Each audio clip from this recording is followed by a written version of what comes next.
پیش خدمت ہے شرفو کی کہانی۔ ایک لکڑہارا تھا۔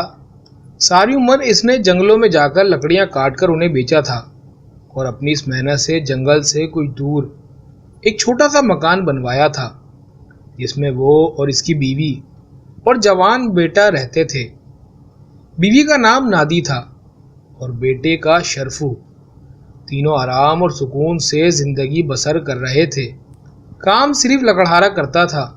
بیوی اور بیٹا کوئی ایسا کام نہیں کرتے جس سے آمدنی میں اضافہ ہو۔ بیوی ہانڈی روٹی پکاتی تھی اور بیٹا گھر ہی میں رہ کر چھوٹے موٹے کام کرتا تھا۔ لکڑہارا بوڑھا ہو گیا۔ بڑھاپے کی وجہ سے اس میں پہلے سی ہمت نہیں رہی تھی۔ وہ آئے دن بیمار رہتا، مگر اسے کوئی ایسی پریشانی نہیں تھی۔ وہ سمجھتا تھا کہ میرا شرفو بچہ نہیں رہا، آسانی سے گھر کی ذمہ داریاں سنبھال سکتا ہے۔ شرفو کی ماں کا بھی یہی خیال تھا، اس لیے اسے بھی کسی قسم کی فکر نہیں تھی۔ ایک صبح لکڑہارا جاگا تو اس نے محسوس کیا کہ بڑا کمزور ہو گیا ہے۔ جنگل میں جا کر لکڑیاں کاٹنا اس کے لیے مشکل ہے۔ اس کا بیٹا صبح ناشتے سے فارغ ہو چکا تھا اور اس بات پر حیران ہو رہا تھا کہ اس کا باپ صبح سویرے معمول کے مطابق گھر سے نکلا کیوں نہیں، چارپائی پر لیٹا کیوں ہے۔ لکڑہارا سمجھ گیا کہ اس کا بیٹا کیا سوچ رہا ہے۔ اس نے شرفو کو اشارے سے اپنے پاس بلایا اور پیار سے بولا، شرفو بیٹا۔ جی ابا جی۔ دیکھو بیٹا، اب گھر کی ذمہ داریاں تمہیں سنبھالنا ہوں گی۔ میں بوڑھا ہو گیا ہوں، بیمار بھی ہوں۔ تو فرمائیے ابا جی۔ شرفو نے کہا، بیٹا جو کام میں نے ساری عمر کیا ہے وہ اب تم کرو۔ لکڑیاں کاٹنا آسان کام نہیں، مگر تم ہمت والے اور طاقتور ہو۔ شروع میں یہ کام ذرا مشکل لگے گا، پھر رفتہ رفتہ آسان ہو جائے گا۔ میں تمہیں برابر مشورے دیتا رہوں گا جو تمہارے لیے مفید ہوں گے۔ سمجھ گئے بیٹا؟ شرفو نے ہاں میں سر ہلا دیا۔ شاباش بیٹا، مجھے تم سے یہی امید تھی۔ شوق سے کام کرو گے تو ڈھیر سارے پیسے کما لو گے۔ شرفو کی ماں پاس کھڑی یہ گفتگو سن رہی تھی۔ شرفو کے باپ نے اس کی طرف دیکھ کر کہا، نادی میرا کلاڑا لے آؤ۔ نادی اندر سے کلاڑا لے آئی۔ بیٹا یہ ہمارا ورثہ ہے، اس کی حفاظت کرتے رہنا، کیونکہ اس کے ذریعے سے ہی ایک لکڑہارا پیڑ سے لکڑیاں کاٹتا ہے۔ یہ کہتے ہی لکڑہارا چارپائی سے اٹھ بیٹھا۔ اس نے کلاڑا اٹھا کر شرفو کے کندھے پر رکھ دیا اور اسے بتانے لگا کہ اچھے پیڑ کہاں کہاں ہیں، کتنی لکڑیاں ہر روز کاٹنی ہوں گی اور انہیں کس طرح گٹا بنا کر سر پر اٹھا کر شہر میں وہاں لے کر جانا ہوگا جس جگہ لکڑیاں بیچی جاتی ہیں۔ لکڑہارے نے اسے اس جگہ کا نام بھی بتا دیا۔ شرفو بڑے شوق سے باپ کی باتیں سن رہا تھا۔ اس کا یہ شوق دیکھ کر اس کے ماں باپ دونوں بہت خوش تھے۔ جب لکڑہارے نے سب کچھ بتا دیا جو اپنے بیٹے کو بتانا چاہتا تھا تو کہنے لگا، شرفو آج سے کام شروع کر دو۔ شرفو کی ماں نے بیٹے کو ڈھیروں دعائیں دی اور شرفو کلاڑا کندھے سے لگائے اپنے گھر سے نکل گیا۔ جنگل کا راستہ وہ اچھی طرح جانتا تھا۔ ابھی سورج طلوع نہیں ہوا تھا کہ وہ باپ کی بتائی ہوئی جگہ پر پہنچ گیا۔ بیسیوں پیڑ تھوڑے تھوڑے فاصلے پر ایک قطار میں کھڑے تھے۔